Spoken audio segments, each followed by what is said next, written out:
Number 3, this comes from Onyakachi Enekwa.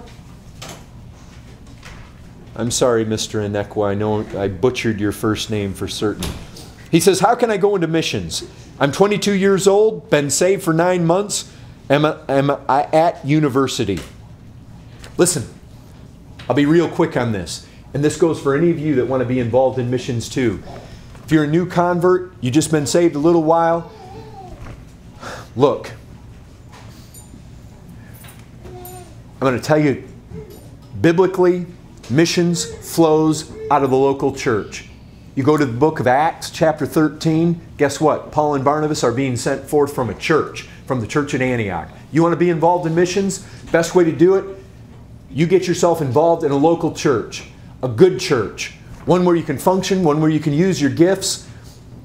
Now, look, if you want to go into missions, you need to get yourself a church that is involved in missions, has a desire for missions, has elders that have a burden for missions.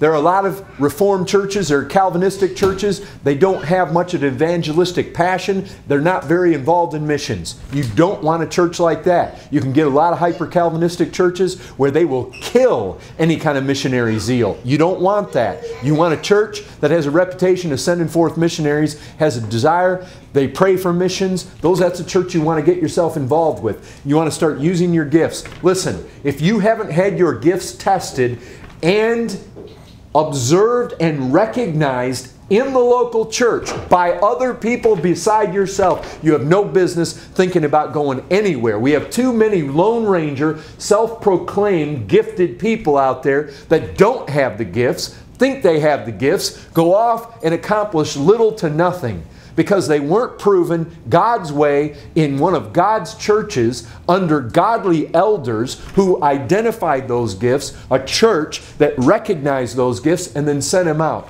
And while you're there, while you're working, read the missionary biographies. Listen, you will not suddenly, magically become something on the foreign mission field you are not right here. And too many people have this idea that if they were far away in another place, suddenly they would become something that they're not right here, right now. That doesn't happen, folks. If you're not the kind of person and the kind of character and the kind of walk with Jesus Christ and the intimacy and the prayer life and the life of fasting and the life of self-denial that is required to be a missionary out there, and you're not already doing it right here, don't believe that you'll suddenly do it there. It will only get harder there. And you know what was said of Jeremiah? Jeremiah was finding it a little bit difficult at one point in his ministry, and God said, look, if you can't run with the footmen, how are you going to run with the horses? And I'll tell you that, if you can't do well here in the United States, being faithful, serving in the little things, working your gifts, if you can't do that here, you're not going to do it there.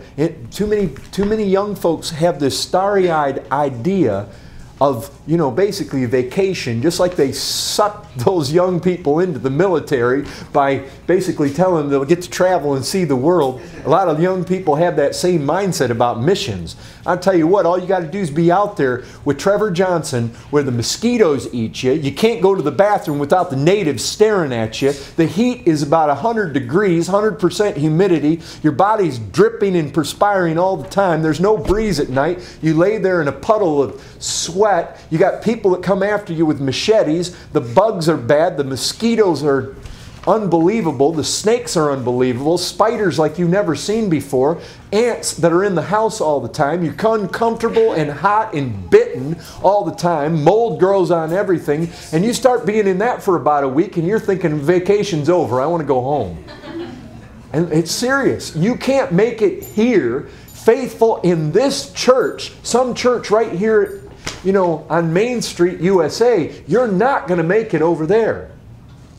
While you're being faithful here as a young man or young lady and you're preparing, it's like it's been said, Hudson Taylor, he was practicing self-denial before he ever got to the mission field. He was sleeping on boards, eating food that his friends were not eating. Why? Because he was preparing for the self-denial that would be required out there. If you don't have the ability to deny yourself, you'll never make it out there. While you've got time here, while you're trying to serve here, Definitely give yourself to reading missionary biography.